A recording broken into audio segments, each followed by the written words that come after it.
In this video, we're going to go through the process of mouth declicking, meaning that we're going to try to reduce or remove spitty noises that we all kind of make when our mouth is dry when we speak, especially into a microphone. Now, mouth declicking is not a necessity. And like I mentioned earlier in the course, if you provide your artist or yourself with water or tea or an apple, anything to lubricate the mouth so you don't get as much of those noises, that would be perfect.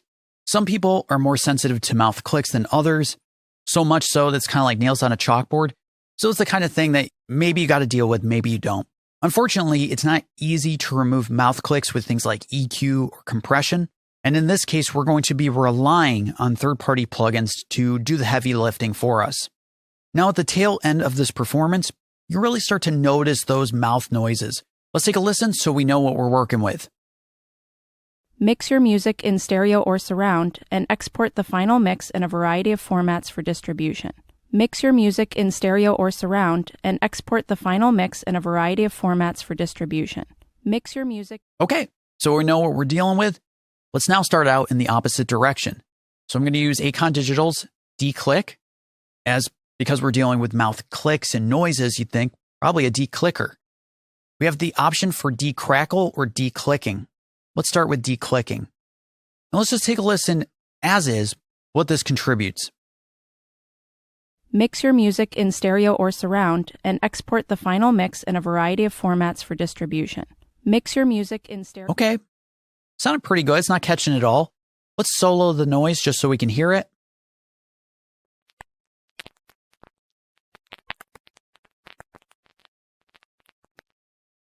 Okay, let's see if we can get a little more out of this by using the decrackler as well.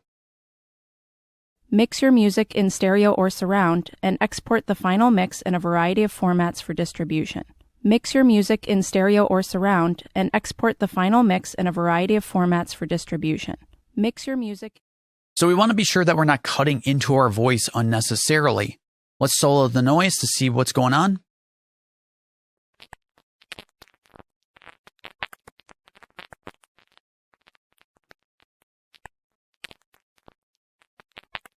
Okay, check it out. Mix your music in stereo or surround and export the final mix in a variety of formats for distribution. Mix your music in... Okay, I still hear some mouth noises in there, but they're not nearly as prominent, and that might be all you need to reduce those noises to a point that it's not offensive to your audience.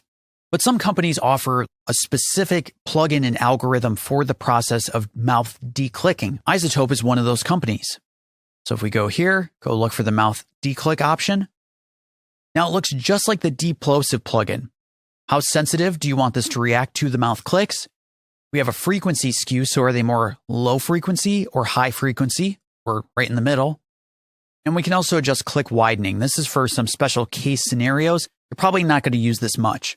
Okay, let's take a listen to just this out of the gate. Mix your music in stereo or surround and export the final mix in a variety of formats for distribution. Mix your music in stereo. Wow, that is a dramatic difference, and we didn't have to do much of anything. Let's bring up the sensitivity, and then we'll take a listen to just the clicks only. Mix your music in stereo or surround and export the final mix in a variety of formats for distribution. Mix your music. That is amazing. Let's listen to just the clicks.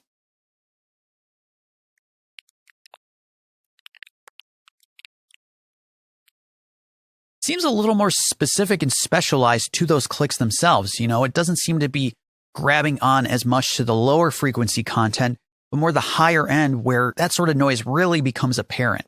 In this case, I'm going to stick with my mouth declick option. But if you find you're dealing with some pesky mouth clicks that are a little overwhelming and just one instance of this is not helping, you can use more than one. In fact, you could probably set the sensitivity to something like 4, try to focus more on the high frequency content to start with, and then introduce a second mouth declicker, and then have it focus more on the low frequency content. You know, if you use it in subtle amounts across 2 or 3 instances, you can really reduce those clicks without it being very obvious that you've done some processing. But for now, I'm going to stick with one instance with the sensitivity set to 5, the frequency skew just right down the middle. I don't know if you've noticed, but every time I hit play, there's a little bit of a delay because of these processors.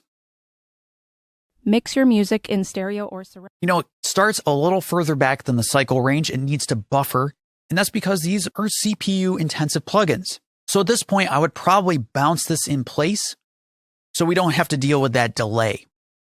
So let's do that right now. So in this case, I would print this processing into a new audio file so we don't have to deal with that buffer, that little delay in the playback. So I'm going to set this as BIP for bounce in place.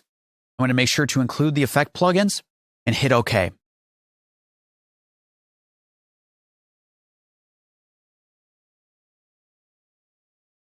Cool. Let's make sure that everything sounds good.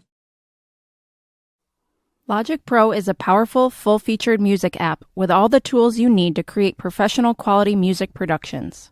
Beautiful. Everything's in good shape. We can just go ahead and power this down. So now these plugins are offloaded. I'm even going to hide this track. Now we have our edited voiceover track, removing noise, removing plosives, and mouth clicks. Thanks so much for watching, and I'll see you for more in the next video.